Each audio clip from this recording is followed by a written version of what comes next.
She was my bright, happy little girl until drugs and the wrong people took her away. After 4 years missing, I finally saw her on a sidewalk in Los Angeles, but she told me it was too late and walked away again. I used to think my daughter Lynn was unbreakable. She was the kind of kid who lit up every room she walked into. Messy braids, paint on her jeans, a laugh that made teachers sigh because they couldn't stay mad at her. She was clever, stubborn, always a little too grown for her age. I would catch her explaining things to adults, using big words she'd heard me say, and I'd think, she's going to be fine. She's going to outrun this whole world. I was wrong. The first cracks showed when she was 15. Little things at first. She stopped telling me about her day. She kept her door shut, music too loud, windows cracked even in winter. I chalked it up to teenage years, hormones, wanting space. I told myself it was normal. But then I found a lighter in her hoodie pocket, and when I asked about it she looked me dead in the eye and said, "It's not mine." That was the first time she lied to me without blinking. By 16, the change was undeniable. She stopped bringing friends home. Her grades dropped. She started sneaking out, mascara smudged, smelling of perfume too strong for someone who used to complain about lip balm. I found crumpled bills missing from my purse, and once, a little bag of pills under her mattress. When I confronted her, she screamed that I was ruining her life. I remember standing in her doorway, holding that bag in my hand, and she looked at me with such hatred it stole my breath. This wasn't the Lynn I knew. This was someone else wearing her skin. I tried everything. Curfews, groundings, therapy appointments she refused to attend. I followed her once, driving slow down dark streets, watching her climb into the car of a man twice her age. My stomach dropped. I wanted to scream, to drag her out, but I froze. Instead I called her cell, and when she answered, her voice was sugar sweet. "I'm at Julie's. We're studying." Lies rolling off her tongue like water. The night she left for good, she didn't slam the door. She didn't yell. She just slipped out. Her bed was empty in the morning. Her clothes were gone. I found a note on the kitchen counter, "Don't look for me. I'm fine." My knees buckled. I read it 100 times. "Don't look for me. I'm fine." Neither was true. The police called it a runaway case. "She's almost an adult," they said.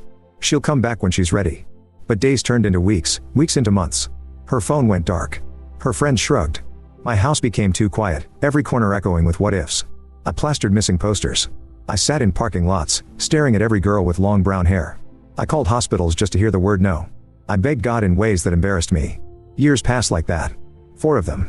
4 birthdays with no candles. 4 Christmases with one chair always empty. People stopped asking. They looked at me with pity, like I was the woman who'd misplaced her child. Some whispered, "She must have been a bad mom." I wanted to scream. I wasn't perfect, but I fought for her. I fought every damn day. Then one night, I was washing dishes with the TV murmuring in the background. Some local news segment about street crime in Los Angeles. And there, just for a second, the camera panned across a sidewalk, and I saw her. My Lynn. Thinner, eyes hollow, hair tangled, but her. She was leaning against a wall, scanning the street like a hunted animal. My plate slipped from my hands and shattered in the sink. I replayed the clip a dozen times until I was sure. My baby was alive. My baby was in Los Angeles. The next week I was on a plane with a backpack, a photo, and more fear than I could carry. I walked streets that smelled like exhaust and desperation, asking questions no one wanted to answer. "Have you seen this girl?" Some shook their heads. Some laughed. One woman finally said, "Honey, you don't want those answers." But I kept searching. I wandered through neighborhoods at night, past motels with flickering signs, past men who stared too long, past women with eyes like ghosts. Every corner I turned, I thought I'd see her.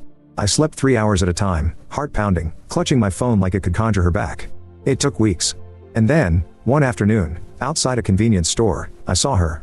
She was thinner than I remembered, shoulders sharp, hoodie hanging off her like it belonged to someone else. Her face was still Lynn's, my Lynn, but older, worn, bruised in ways you couldn't photograph. I called her name. She froze. Our eyes met. For a second she looked like a child again, like she might run into my arms. And then she did. She ran to me, sobbing, and I caught her like I'd been waiting with open arms all these years. We held each other on the sidewalk, people passing, cars honking, the world not caring that my universe had just cracked open. "Mom," she whispered.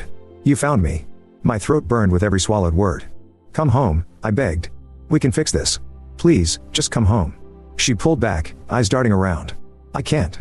They'll find me. They're watching." Her voice trembled. "If I leave, they'll kill me." She wouldn't say who. She wouldn't say names. She just kept glancing at shadows like they had teeth. I promised her safety. I promised her everything. She shook her head, tears cutting through dirt on her cheeks. "You don't understand. It's too late for me." We sat on a curb. I held her hand. I told her about the dog she used to love, about her room waiting, about how her posters were still on the wall. She cried. I cried. For a few minutes, it felt like maybe the world had bent back in our favor. Then she stood. She kissed my forehead, quick and desperate, and whispered, "I love you, Mom." Don't follow me." And before I could grab her, before I could scream, she slipped into the crowd and was gone. I searched every block for hours. I screamed her name until my voice broke. I begged strangers to help. Nothing. She vanished like smoke. The city swallowed her whole. I flew home days later with nothing but that hug, that kiss, that goodbye. My house felt emptier than ever. The posters on her wall looked like accusations. I sat on her bed and sobbed until I couldn't breathe. For months, I replayed it, the way her hand felt in mine, the fear in her eyes, the way she said it was too late. Too late. Like she'd already accepted a death sentence. Now, years later, I write this because silence is heavier than grief.